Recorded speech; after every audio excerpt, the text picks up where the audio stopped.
Hello friends, welcome back to my channel if you're returning and welcome if you're new. My name is Rachel. I am a reseller. I primarily sell on sites like eBay, Poshmark, and Mercari, but I also sell on ThredUp, which is what we're going to talk about today, how I use ThredUp as part of my reseller business. So if you want to see what exactly I do with ThredUp now in 2024, definitely stick around. If you clicked on this video, there's a high chance that you have had sort of a love-hate relationship with ThredUp, or maybe you used it in the past, but you kind of gave up over the last couple years because they've definitely gone through some changes.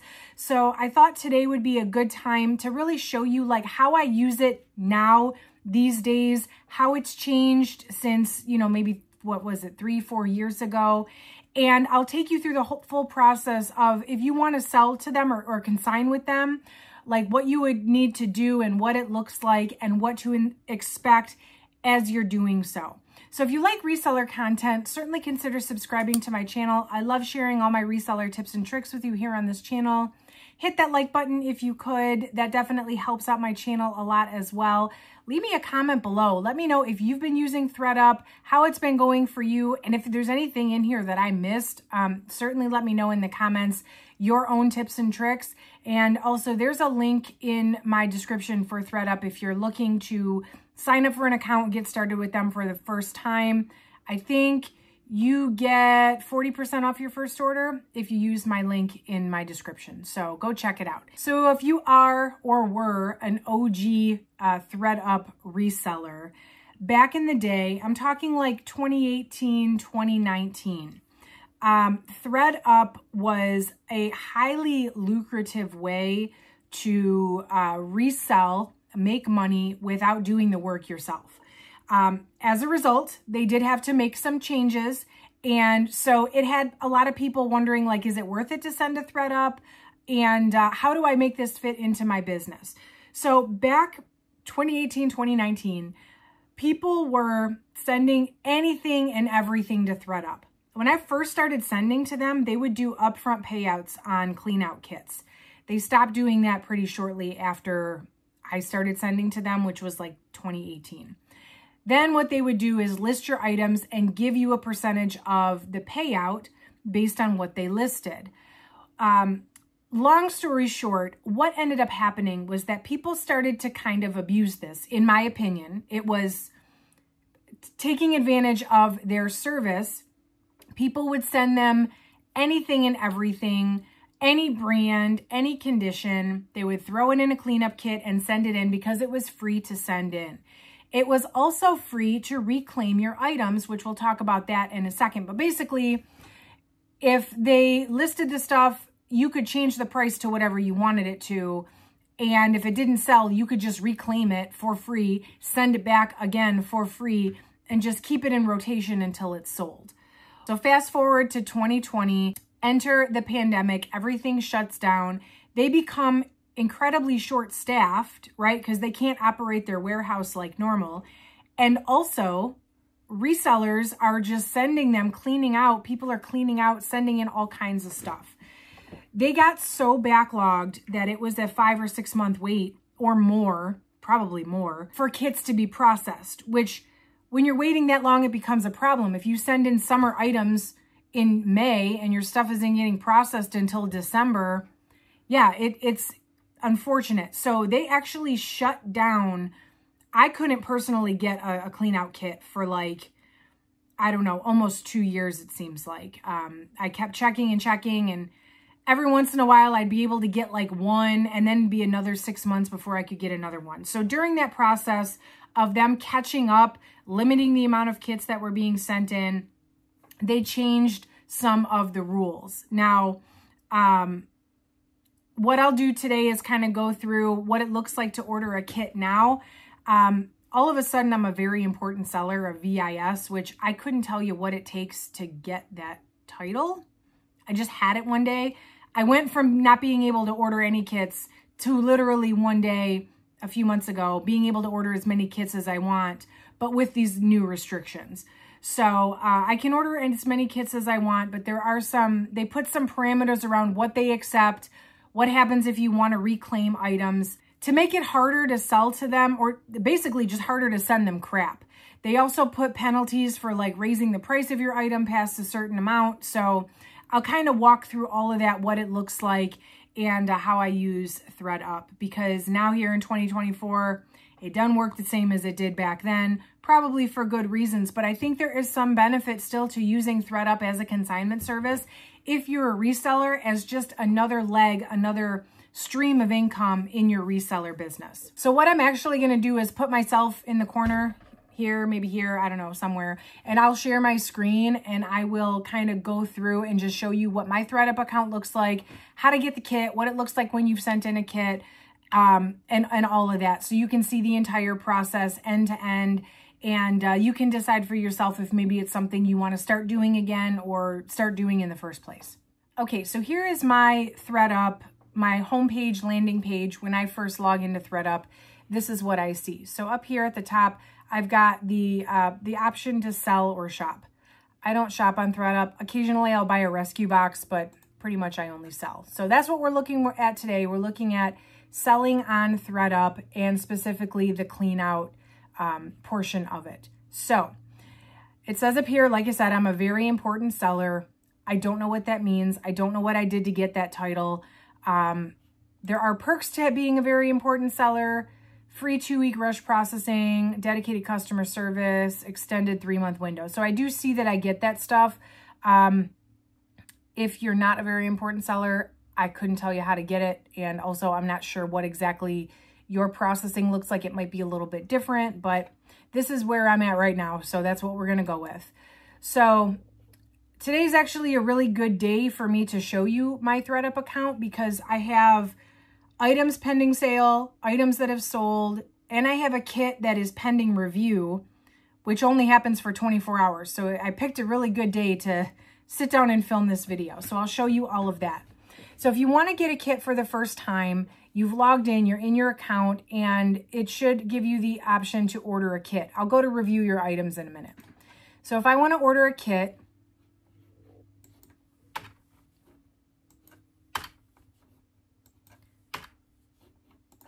so here's what it looks like when you go to order a kit. It says the rush processing fee is waived. If you're not a VIS, you might have to pay for rush processing, or standard processing might be a little bit longer than 2 weeks. I guess I don't know.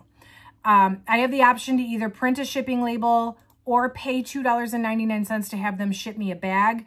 This used to be free. I totally can see why it's not anymore. But when you print a shipping label, you basically have to just use your own box. You print out the label, you stick the label to the box and send it in. This gives you the option, at least it gives me the option to print, it looks like up to 5. I'm just going to print 1 for right now for the sake of showing you. And then items we don't list. So it says on average 50% of items that do not qualify to be listed. So I will agree with that. I'd say that's a pretty fair assessment. If you want them to send back to you what they will not list, you have to pay $10.99 to get that stuff back. You are going to have no idea what stuff they're going to accept or what stuff they're not going to accept. They don't tell you what they're sending you back. Even if it's just one item that you probably didn't want back, you're still going to have to pay this. So I personally don't send them anything that I want back, because I figure, and I made a whole video about like purging stale items. I can link that down below. But long story short, I figure reuse or recycle them. I'm only sending them stuff that I don't want to sell myself anyway, so I don't want it back, right? So you confirm your address, and then it says $14.99 will be deducted from your earnings when you sell. So you don't have to pay this up front, but they do charge now $14.99 to process your items. Just another way of them ensuring like you're only sending them things that are worth it. If you send them a box of crap and they only accept 3 items and your payout's going to be $6, you're going to not even get anything, because you owe them $14.99. So it is just their way of like ensuring that people are sending them in things worth sending in, and it probably helps them get less junk. Oh, here's a little, just they show this to everybody, what they don't accept: wear and tear, damages, banned clothing. So they do not accept, this is important, no men's, no pajamas, no intimates, no jewelry, no formal gowns, or no non-apparel items. So they do not list or sell any of these things. If you send in any of these things, you will not get them back. Just letting you know up front, this is women and children's clothing only on this site. They give you some payout examples, Old Navy being a $0 payout, which we'll talk about in a second. The way that it is structured, though, is the lower value, the lower the value of the item or the less money it's going to sell for, the less of a percentage you receive. Versus if you're sending them higher end stuff, in this example, a J. Crew dress, you're going to get 30%. A Celine bag, you're going to get 80% because they're selling your higher end items.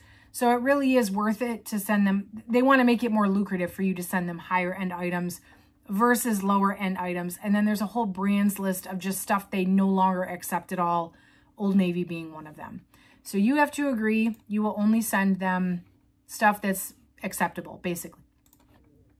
When you click Get Your Label, now you have the option to print out the label, and it gives you your settings, everything that you decided on when you went to print the label. So I'm not going to print my label right now. It does kind of stay in your account. You don't have to print it right away. They also email it to you, so I will do that later. Let's go back to the selling guide. So this gives you some more insight, what they're looking for right now, and you can review that too if you want to. It says basically a lot of the stuff that it said on the other page, but I wanted to come back here so I could show you what's on this Consignment 101 page. A lot of people ask me, how do I know what brands ThredUp accepts? If you go to this Consignment 101 tab, this is my favorite part. So it gives you examples of brands that they don't take. It says your lower end brands, you can still send them in. They will responsibly recycle them. I don't know what they do with them, to be honest, but you can send them. You're not going to get paid for them. They're telling you that up front. Your mid-price brands, they list here some of the examples. Premium designer brands, they accept some of the examples. You can literally search, though, for any brand, and it will tell you whether it's eligible or ineligible. So some of the more common ones, Shein,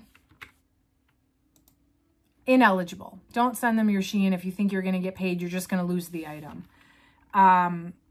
Madewell, one of my favorites, eligible. There are some lower end brands that are eligible. Gap, I think Gap Factory is not. Any of the factory brands. Ann Taylor even is acceptable. Loft, eligible. It's literally like your lower end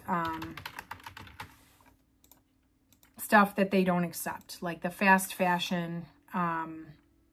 You feel free to take some time and look.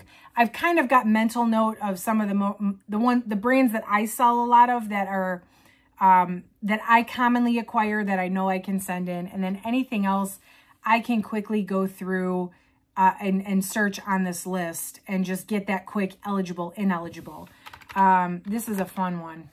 Gloria Vanderbilt. I know they take them, even though it's like the junkiest pair of jeans, right? The junkiest brand. But anyway, so you could just click on and see the ineligible brands list. That it's listed by letter. There are hundreds and hundreds of brands that they do not accept because they are fast fashion, not worth a lot. You know, so feel free to go through. If you don't want to search for it, you can literally just look at the list and go through. Some of the stuff is surprising, like Dickies, Dick's Sporting Goods. Look at these. A lot of the stuff, of course, I've never heard of, but divided by H&M. The list is super long. This is the most elaborate brands list I have ever seen anywhere, ever. So just know that is there for you. When I'm trying to decide, am I going to send this to ThredUp, especially if I'm doing like a Helpsy source box of mixed brands, like their Women's Most Wanted and stuff, I will go on here if I've never heard of the brand and I will see, you know, if I'm not going to list it, does ThredUp take it? So that's a very, very important piece and a very big improvement that they made over the last like year or so. So Here's my cleanouts. Let me go back and show you this. It looks like ThredUp updated their website after I recorded the original version of this video. So Editing Rachel here, showing you the new version of this. I think I can show you the active items. I don't have a kit that is pending review, so that I'll have to show you the old way. I don't know if it's changed or not. I won't know that until I have another kit process. But this is the new version of the website, effective within the last couple of days, the end of May 2024. So this page is mostly just if you're on the items view, an overview of what you have going on, basically. So up top here, you see my available payout, which we'll talk about whether that's a credit or cash out later. You've got how many active clean out kits I have. So I've got 4 active and 2 outstanding that I've requested but not printed yet. And this is how many items I have that are not sold. So it gives you a little overview of what you've got going on. Then when you scroll down, you've got the activity, which is either you can look at your items by individual item, or you can look at your kits. So this was a little bit of an update. This wasn't separated like this before, but you can see here I've got 105 items listed. So these are items that are active for sale. You can see there's a couple here that have been returned. So not surprised, these naked wardrobe items were returned if you saw that unboxing and 90-day update, but that's a different story. So these were returned, and so they go back for sale. This one was also returned, this dress. It has 2 days to sell, so I have the option to reclaim it for $5.99, which we will talk about that as well, what it means to reclaim and when you would want to do it, and what the fees are for that. But I can see that this one, if it doesn't either sell or get reclaimed in 2 days, I will lose the item.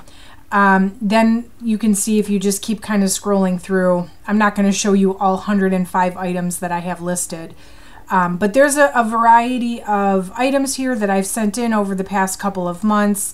Some of these you can see 83, 84 days. So these are ones that were recently listed, and it'll go all the way down to, 60, 75. It looks like it's going in order of most recent. And a lot of my kits really recently processed, so that's not surprising. And you can keep scrolling through if you have more. You just keep pressing show more listed items and it'll show you more. I have 39 items that are pending sale. So if I want to see what's going on with the stuff that's already sold, I can see. So this is a Rachel Zoe sleeveless top. My payout is $16.67. This is funny because they sold this for $54.99. That's crazy. I sent this in because I didn't think I could sell it at all. In fact, if I remember correctly, this was part of a 2-piece set and the other piece was missing. So that's a little surprising. That will be an awesome payout if this does not get returned. But when things, in my experience, when things sell for abnormally high prices, they get returned an abnormally large amount of the time. So majority of the time. So I would not be surprised if somebody got this and sent it back and said, yeah, this is not worth $54.99. If they don't, that's great. I'll get $16 for that. We'll have to see.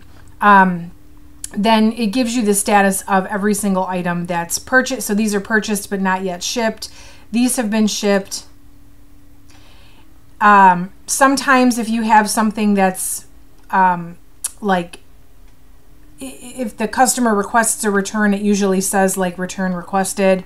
So this is shipped but not delivered yet. This is delivered and then the return window starts.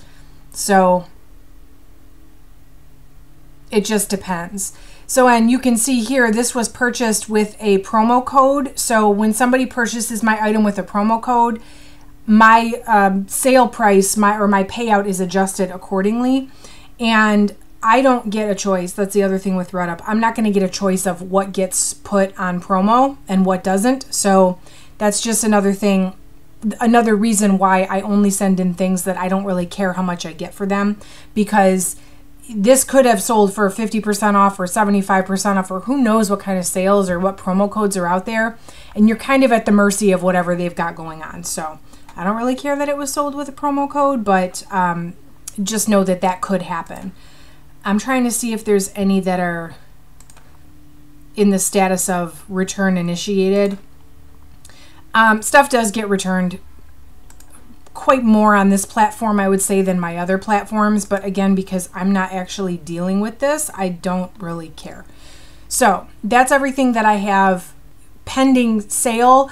Once it has not been, once a return has not been initiated within, I think it's 21 days, I think, then you get the payout. Then it goes into your earnings. So then you can see the items that I have sold. These are all things that I have received payouts for. And you can kind of get an idea of some of the things I've received payouts for. So like this Everlane short sleeve t-shirt, 85 cents. This was in one of my Everlane mystery boxes. I decided it was not worth listing and then storing because it's just a basic t-shirt. And I'm pretty sure too that this one didn't even have tags on it. So there were a few in that last batch that I just decided not to deal with. This Show Me Your Moo Moo dress, I got $13 for that, which is pretty good because this sat in my inventory for over a year and did not sell. So I'm glad I sent that one in. And it's just kind of the same thing with all this. This sat in inventory for a long time. So did this. Here's another couple of shirts that I just decided weren't worth my time. This was an inventory clear out. These, I received like 15 pair of the same pants. So I've been trying to put like one in each kit. So these are the same pants, these two, etc. So, you know, it's just a kind of a little hodgepodge of different reasons I send things in. But you can see kind of what my payouts are on these different kinds of items. These are items that were reclaimed. I have not reclaimed anything yet, 2021, since it was free to do so. So it says I've reclaimed 105. That's not any time recently. And then expired items, just keeping it real. These are all items that I just lost. And these are recent, right? Because they did not sell and I did not reclaim them. So I don't know where they go. They probably go in like rescue boxes or who knows. I shouldn't even speculate. But they did not sell. I did not get a payout for these. And I guess we all get to move on at this point. So this is the sort of visual view of what I have outstanding. I personally like the kit view better because I can see like what's selling based on what kit it went in. So let's take a look at the kits overview. So you can see I've got 8 active kits. These down here, let's see. This one is, so you can see the status of it. This one's ordered. So I have not actually, and I think this was the one that I ordered when I filmed the original video. So I have not actually sent it in yet. It's just ordered. That's the status. Here's another one. The status is ordered. This kit I sent in just recently, and it's estimated to be processed on June 8th. So I've got that 2-week processing time. But they did get it in their warehouse on 5/25. This one is received but not yet processed, etc. So that's what it looks like. And you can see here, like basically in the corner, it shows you whether it's a label or a bag. I have not ordered a bag in a long time because here's one that I ordered. This one got lost in transit and it's just still sitting here. I don't know how to clear it off, but this was a bag, and this was years ago when they didn't charge for bags. And it's lost. It's been lost for years. I don't know how to just get this off of here, so it sits there. But if you were to order a bag, that's how you distinguish whether it was an actual label that you printed or a bag. It gives you a visual there. And then these are all my kits that were processed, and this is the same inventory that you saw on the other tab. It's just in the kit view. So like I can open this kit and I can see, okay, this was all the stuff in this one kit that they accepted. And this is my potential earnings is $152.78. Now that is if every single thing sells from this bag at the full asking price. So will I actually get this much? No, probably not. I know $14.99 is going to come right off of the top because I haven't earned anything yet. It's at 0. So the first $14.99 comes off before I get any earnings. Now I think the next one, no, this one here. So this kit right here, it says my earnings is $10.72. Let's look at this one. This one's a little more fun. My current earnings are $90.55. So, all right. So my potential earnings, which is stuff that has not sold yet, Here's my earn to date, $90.55 minus the $14.99. Since I have at least $14.99, they're going to take that first. My payout right now as of today is $75.56. Here is what's listed. I've got 7 items still listed, and you can see how long they have to sell. The kit stays active until the last listing is expired or reclaimed. So this one is going to at least be 66 days more. And so this is all the stuff that's still available for sale. This is pending sale, so it was delivered but not yet completed. And then here's the 7 sold items. This was a really good one. This one was a $59. It sold for $95, and then my payout was 63%. So that was a good piece, but again, that was something that was sitting in my inventory for a really long time, and I wasn't having any luck selling it on Poshmark. Who knew it was going to sell on ThredUp for $95? So sometimes I get really nice payouts on things I'm not expecting it on, but I keep my expectations really, really low, just because then something like this I might get $1.42 for. Okay, some things I just never sell and they just expire and go into La La Land, right? So that's what it looks like from the kit view. And I think that's basically it for this tab. We will move on then to the kit review. That one will be based on the old version of the website. I don't know if they updated that screen because I don't have a kit to review right now today. So I can tell you right now, there's only one kit that I have items ready for review. It is this kit right here that was processed on 5/21, which is today. So if I click on this kit right here, it's going to show me the items that were accepted and what the potential payout is if it sells at their list price. So if I click review items, it's going to give me the option to come in here and look at the item, flag it if there's any photography issues. It doesn't let me change the brand, but it does let me add details if I want to.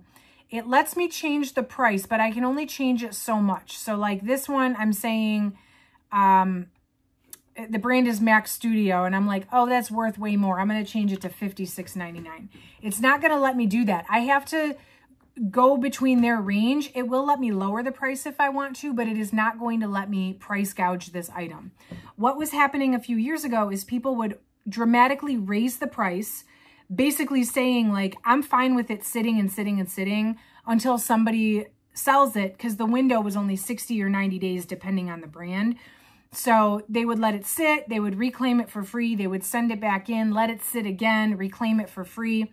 You can't do that anymore. Their system is going to price the item. It gives me a little bit of room to make adjustments if I want to make slight adjustments, but it is not going to let me price gouge this item. So I'll leave it at $26.99. I will say that generally speaking, I agree with the price that they put on it. Sometimes I just don't even know. Like, it's something I wouldn't have even tried to price myself. And sometimes I'll lower it if I'm like, there's no way we're going to get that much for it. So I will lower it, especially as time goes on. Like, I will come in here every once in a while and look and see, okay, how many days are left on this item? Can I lower the price? Maybe increase the chance of a sale. But I don't otherwise spend too much time on this. The whole point of sending this in to ThredUp is that someone else is selling it for me. So this dress, yeah, this was total like fast fashion dress. They listed it at $7.99. Okay, whatever. Yeah, and so this was all stuff from, I think, a Helpsy source like Women's Most Wanted box. It was just stuff I didn't want to deal with. So this is all stuff that they're going to sell for me. That blouse had crazy sleeves. I remember that. So that's everything that was sent in on this box.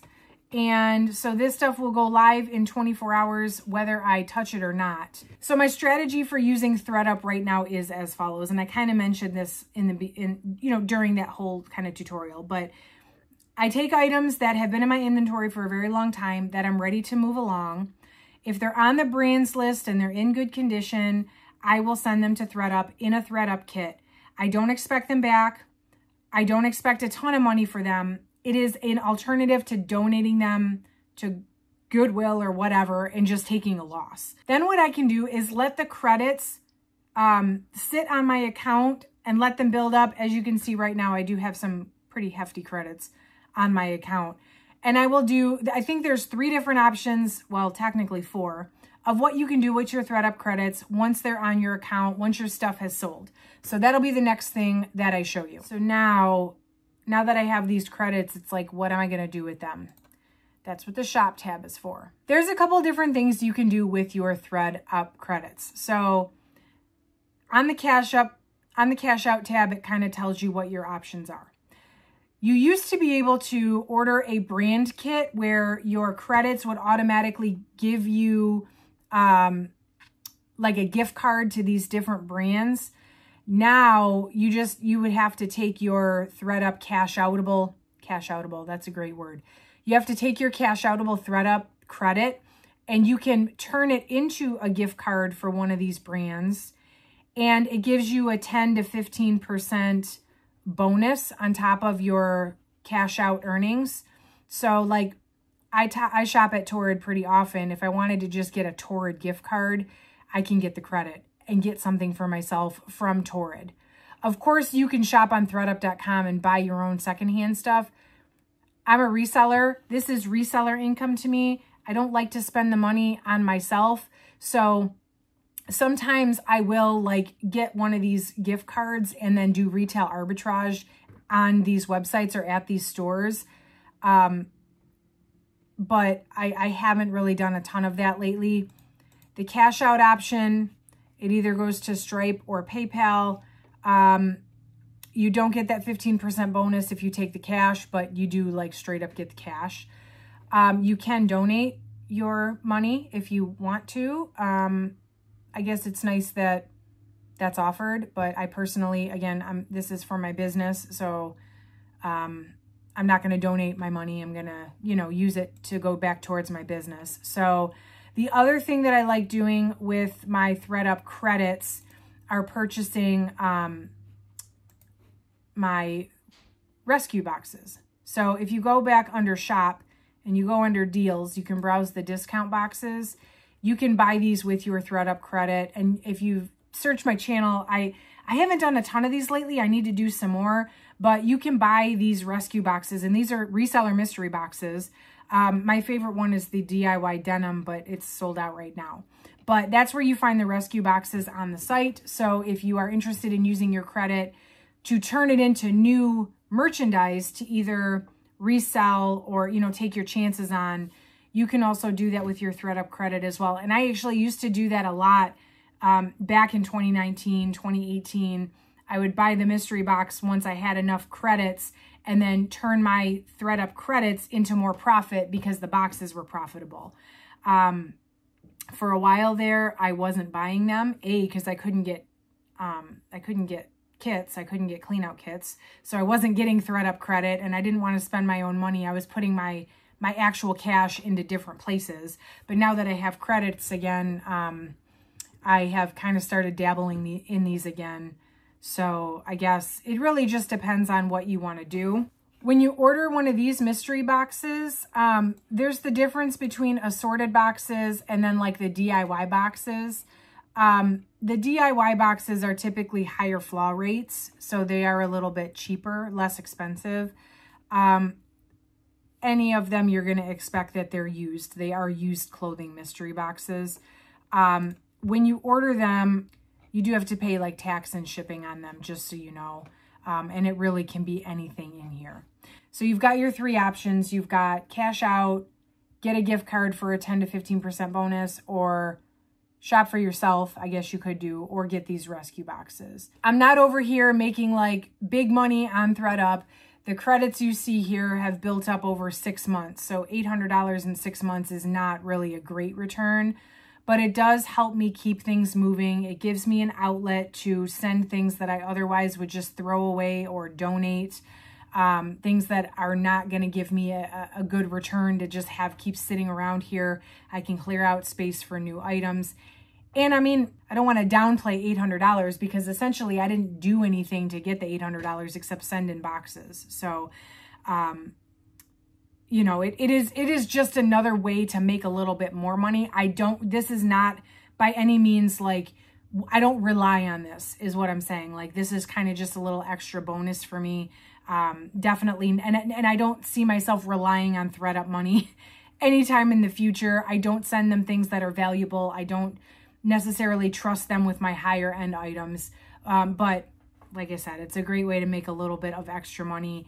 I keep the mystery boxes coming in and all of that. The other thing I do sometimes, and this is totally just a little pro tip for you if you're a bins shopper, and I did a bins haul too recently, which I will link down below. I did this. I don't have bins here in Georgia. Nothing's close, nothing that I'm willing to travel to. I think the closest ones are in Tennessee, like 3 hours away. So I do not, there is no bins shopping in my business model. However, when I do go home to Michigan or if I travel to other states, I love shopping at the bins. It's fun. Like, it's a sport to me. I don't make money on it because it's not a regular thing, but it's fun.